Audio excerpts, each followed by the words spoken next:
ഖുർആനിൻ്റെ ചരിത്രഭൂമികളിലൂടെ എന്ന ഒരു video film 1998 പ്രസിദ്ധീകരിച്ചതായി നിങ്ങൾ ശ്രദ്ധിച്ചിട്ടുണ്ടാവും. ആ CD, അതായത് ഫിർഔൻ ഒക്കെ ഉൾപ്പെടുന്ന ഖുർആനിൽ പറഞ്ഞ ചരിത്ര സ്ഥലങ്ങളെല്ലാം ഉൾപ്പെടുന്ന ആദം അലൈഹി സ്വലാം മുതൽ മുഹമ്മദ് സ്വല്ലല്ലാഹു അലൈഹി വസല്ലം വരെയുള്ള സംഭവങ്ങൾ ഉൾപ്പെടുന്ന ആ ഒരു CD, അത് ഉണ്ടാക്കാനുള്ള പശ്ചാത്തലം ആദ്യം ഒന്ന് വിശദീകരിക്കാം. ഖുർആനിൽ പറഞ്ഞ ചരിത്ര സ്ഥലങ്ങളെക്കുറിച്ച് ഇത് ഇങ്ങനെ ഒരു ഫിലിം ഉണ്ടാക്കാനുള്ള ചിന്ത ഉണ്ടാവാൻ കാരണം 1992 കേരളത്തിലെ കാലിക്കറ്റ് യൂണിവേഴ്സിറ്റിയിൽ അൽ-ഇത്തിജാഹാത്തുൽ ജദീദ ഫി തഫ്സീറിൽ ഖുർആൻ വ്യാഖ്യാനത്തിലെ നൂതന പ്രവണതകൾ എന്ന വിഷയത്തിലാണ് എനിക്ക് കാലിക്കറ്റ് യൂണിവേഴ്സിറ്റിയിൽ ഡോക്ടറേറ്റ് സമർപ്പിക്കേണ്ടി വന്നത്. അതിൻ്റെ തിസീസ് സമർപ്പിക്കേണ്ടി വന്നത്. എനിക്ക് കിട്ടിയ വിഷയം അതാണ്. ഞാൻ ഖുർആൻ തന്നെ മതി, മറ്റൊരു വിഷയം എനിക്ക് ഡോക്ടറേറ്റിന് വേണ്ട എന്ന് വാശി പിടിച്ചു. അങ്ങനെ അവസാനം ആ വിഷയം കിട്ടി. അതിൽ 8 അധ്യായങ്ങളുണ്ട്. അതിൽ സയൻസിൻ്റെ അധ്യായങ്ങളുണ്ട്, മറ്റ് സാഹിത്യത്തിൻ്റെ ഉണ്ട്. എന്നാൽ അതിൽ 8ാമത്തെ ചാപ്റ്റർ ഷഹാദത്ത് താരീഖിൽ ഇജാസിൽ ഖുർആനിൻ്റെ വ്യാഖ്യാനത്തിന് ചരിത്രത്തിൻ്റെ സാക്ഷ്യം, attestation of the history for the inimitability of Quran എന്ന വിഷയമായിരുന്നു.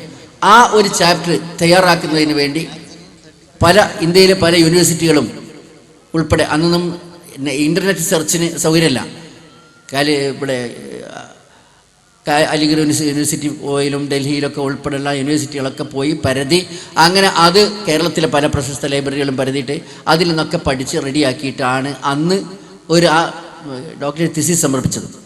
പക്ഷേ അത് അതിൽ പ്രധാനമായിട്ടും ഇപ്പോൾ അസ്ഹാബുൽ കഹ്ഫിൻ്റെ ഗുഹ, സൂറത്തുൽ കഹ്ഫിൽ പറയുന്ന 7 പേരും ഒരു നായയും കൂടി 300 വർഷം ഉറക്കിടുന്ന ആ ഗുഹ എവിടെ, അത് പഠിച്ചു, ആ സ്ഥലം മനസ്സിലാക്കി.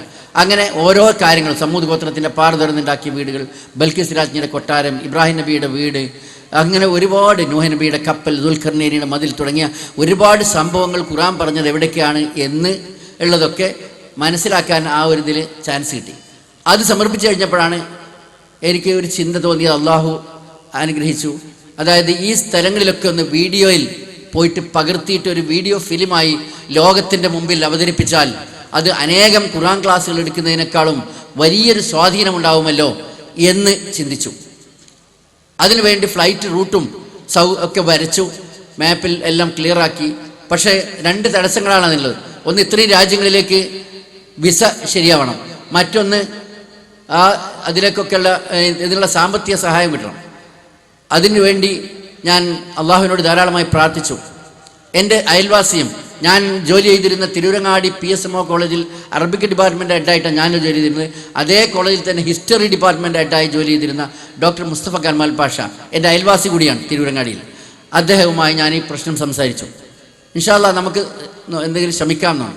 അങ്ങനെ അദ്ദേഹത്തിൻ്റെ വീട്ടിൽ ഒരു ഉദാരനായ ധനികൻ വന്ന സമയത്ത് കമാൽ പാഷ ഈ പ്രശ്നം അവതരിപ്പിച്ചു. ഖുർആനിൽ പറഞ്ഞ ചരിത്ര സ്ഥലങ്ങളൊക്കെ ഒന്നായിട്ട് വീഡിയോയിൽ പകർത്തിയിട്ട് ലോകത്തിന് മുമ്പിൽ അവതരിപ്പിക്കുക എന്നൊരു ദൗത്യം ഇതുവരെ ചെയ്തിട്ടില്ല. അതൊന്നായിട്ട് ഒരു ഫിലിമായി ആക്കാനുള്ളൊരു പ്ലാൻ ഉണ്ട്. അതുകൊണ്ട് നമുക്ക് അതിനൊരു സാമ്പത്തിക സഹായം കിട്ടിയാൽ നടക്കുന്നുണ്ട്. അതിനു വേണ്ടിയുള്ള സാമ്പത്തിക ഞാൻ തരാം എന്ന് പറഞ്ഞുകൊണ്ട് ആ ഉദാരനായ വ്യക്തി അറിയിച്ചു. അങ്ങനെ ആണ് കമാൽ പാഷി ഞാനും കൂടി ഈ പ്രശ്നത്തിൽ സഹകരിച്ച് തുടങ്ങിയത്. പിന്നെ ഒരു വീഡിയോഗ്രാഫർ, സമീൽ ഷാ എന്ന വീഡിയോഗ്രാഫറെ വിളിച്ചു. അങ്ങനെ ഡൽഹിയിൽ പോയി ഓരോ രാജ്യങ്ങളുടെയും എംബസികൾ കയറി ഇറങ്ങി നേരിട്ട് തന്നെ അപേക്ഷകൾ സമർപ്പിച്ചു. അതെല്ലാം വിസകളൊക്കെ ശരിയാക്കിയ ശേഷം 1997 April 1 Jordan, Oman, UAE, Saudi Arabia, Egypt, ഇത്രയും രാജ്യങ്ങളെ അന്ന് പോയിട്ടുള്ളൂ ആദ്യത്തെ യാത്രയിൽ. അതിൽ ഒന്നായിട്ടൊരു കാസറ്റ്, അന്നൊന്നും CD പ്രചരിച്ചിട്ടില്ല, കാസറ്റായി എടുത്തു. എന്നിട്ട് ആ കാസറ്റ് പുറത്തിറങ്ങി. അതിനുശേഷം ഇതിലൊന്നും പെടാത്ത സ്ഥലങ്ങൾ കൂടി കാണണമല്ലോ, ഒരുപാട് ഇനിയുണ്ടല്ലോ എന്ന നിലയ്ക്ക് ശ്രമിച്ചു. 1ാം കാസറ്റിൻ്റെ അതിൻ്റെ വിൽപ്പനയിലൂടെയും UAE-യിലും സൗദി അറേബ്യയിലും ഒമാനിലും കൂടിയുള്ള സുഹൃത്തുക്കളുടെ സംഭാവനകളും ഇസ്ലാഹി സെൻ്ററുകളുടെ ഉൾപ്പെടെയുള്ള സംഭാവനകളെല്ലാം കൂടി സ്വരൂപിച്ച് 2ാം ചരിത്ര ഗവേഷണ യാത്ര നടത്തി. അത് 1998 സെപ്റ്റംബറിലായിരുന്നു. അതിൽ വേറൊരു വീഡിയോഗ്രാഫർ ആണ് വിളിച്ചത്, കമാൽ പാഷയും ഞാനും ഉൾപ്പെടെ. 2ാമത്തെ യാത്ര ഇറാൻ, അർമേനിയ, സോവിയറ്റ് ജോർജിയ, തുർക്കി, Lebanon, Iraq, Kurdistan, Jordan, Egypt, Yemen തുടങ്ങിയ രാഷ്ട്രങ്ങളിലൂടെയായിരുന്നു. പിന്നെ ഒരു യാത്ര സിറിയ, ഇസ്രായേൽ, ഫലസ്തീൻ തുടങ്ങിയ രാജ്യങ്ങളിലൂടെയും നടത്തി. ഇതെല്ലാം കൂടി കൂട്ടി റീഎഡിറ്റ് ചെയ്തിട്ട് ഒരു ഫിലിമായിട്ടാണ് പിന്നെ പുറത്തിറക്കിയത്. അതാണ് ഖുർആൻ കി താരിഖി മഖാമാത്ത് എന്ന പേരിൽ ഉറുദുവിലും through the historic lands of Quran എന്ന പേരിൽ ഇംഗ്ലീഷിലും ഖുർആനിൻ്റെ ചരിത്രഭൂമിയിലൂടെ എന്ന പേരിൽ മലയാളത്തിലുമൊക്കെ പ്രസിദ്ധീകരിച്ചത്. ആ ഫിലിം ഇതിനു മുമ്പായി അറബി, Urdu, English, Tamil, Bengali, Assamese, Indonesian, Russian, Albanian, Spanish എന്നീ 11 ഭാഷകളിൽ പ്രസിദ്ധീകരിക്കപ്പെട്ട് കഴിഞ്ഞിട്ടുണ്ട്. ഇത് 12ാമത്തെ ഭാഷയാണ് ഇന്ന് ഇപ്പോൾ പ്രകാശനം ചെയ്ത കാനഡ. ഇതിൽ നിങ്ങൾക്ക് യൂട്യൂബിലും നിങ്ങൾക്കത് കിട്ടും. ഇനി ഞാൻ അതിനു വേണ്ടി അത് ഫിലിമിലുള്ള കാര്യങ്ങളൊന്നും ഞാൻ പറയുന്നില്ല. കാരണം എവിടെയാണ് അസ്ഹാബുൽ കഹ്ഫിൻ്റെ ഗുഹ, എവിടെയാണ് നൂഹിന്റെ കപ്പൽ എന്നൊക്കെ നിങ്ങൾക്ക് ഫിലിം കാണുന്നതോടുകൂടെ മനസ്സിലാവും. പക്ഷേ അതിനു വേണ്ടി ഞാൻ നടത്തിയ യാത്രകളുടെ അനുഭവങ്ങൾ പറയാം. ഇപ്പോഴും അതിൻ്റെ പേരിൽ ട്രാവൽസുകാർ ധാരാളം ആളുകൾ ഇത്തരം സ്ഥലങ്ങളിലേക്ക് പോകുന്നത് കൊണ്ട് ട്രാവൽ ഏജൻസീസ് എന്നെ ഗൈഡായിട്ട് വിളിക്കുന്നുണ്ട്. അങ്ങനെ പിന്നെ അതിനുശേഷം 15ഓളം പ്രാവശ്യം ഈജിപ്തിലും ജോർഡാനിലും ഇസ്രായേലിലും ഫലസ്തീനിലൊക്കെ പോകാൻ പറ്റി. ഇപ്പോൾ കഴിഞ്ഞ ഡിസംബറിലും ജനുവരിയിലൊക്കെ ഉൾപ്പെടെ അങ്ങനെ ഇപ്പോഴും പോയിക്കൊണ്ടിരിക്കുന്നുണ്ട്. പക്ഷേ ഇതിപ്പോൾ വീഡിയോ ഫിലിമുണ്ടാക്കാൻ വേണ്ടിയല്ല, ഗൈഡ് എന്ന നിലക്കാണ് ഇപ്പോൾ പോകുന്നത്. ഇനി ഞാൻ അതിൻ്റെ ചില സാഹസികമായ അനുഭവങ്ങൾ മാത്രം ഈ കുറഞ്ഞ സമയത്തിനുള്ളിൽ വിശദീകരിക്കുകയാണ്. 77 ദിവസമായിരുന്നു ഒന്നാം ചരിത്ര ഗവേഷണ യാത്ര. 66 ദിവസമായിരുന്നു രണ്ടാം ചരിത്ര ഗവേഷണ യാത്ര. അന്ന് ഒരു വിവരം പോലും വീട്ടിലേക്ക് അറിയിക്കണമെന്നുണ്ടെങ്കിൽ കത്തെഴുതല്ലാതെ രക്ഷയില്ല.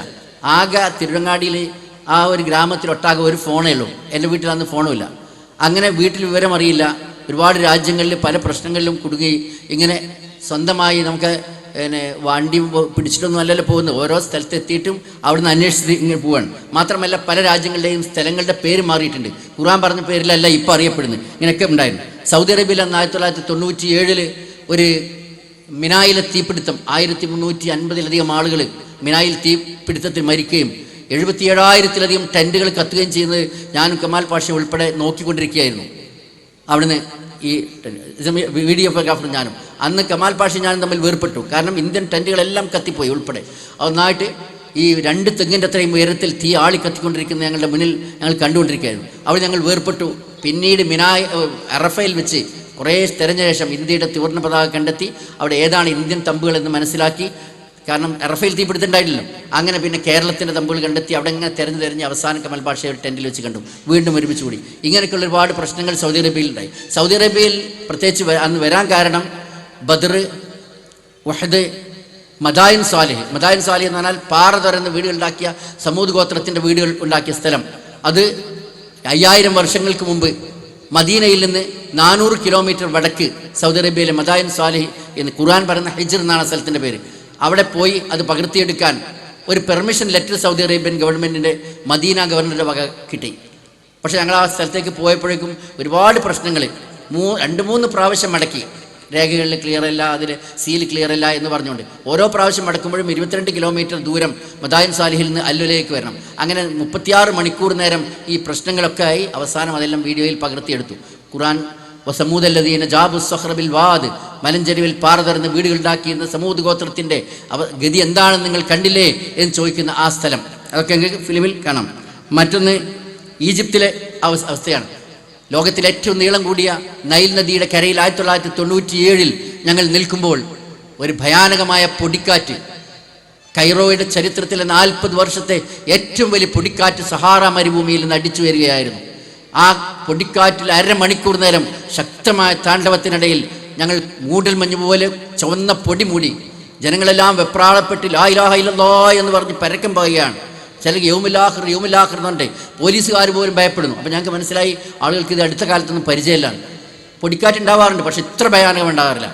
കൈറോയിൽ ഇറങ്ങേണ്ട വിമാനങ്ങൾ തിരിച്ചുവിട്ടു. അതുപോലെ ഇറങ്ങിയ വിമാനങ്ങൾ പൊങ്ങാൻ കഴിഞ്ഞില്ല. സൂയസ് കനാലിലും ചെങ്കടലിലുമുള്ള കപ്പലുകൾ നിർത്തിവെച്ചു.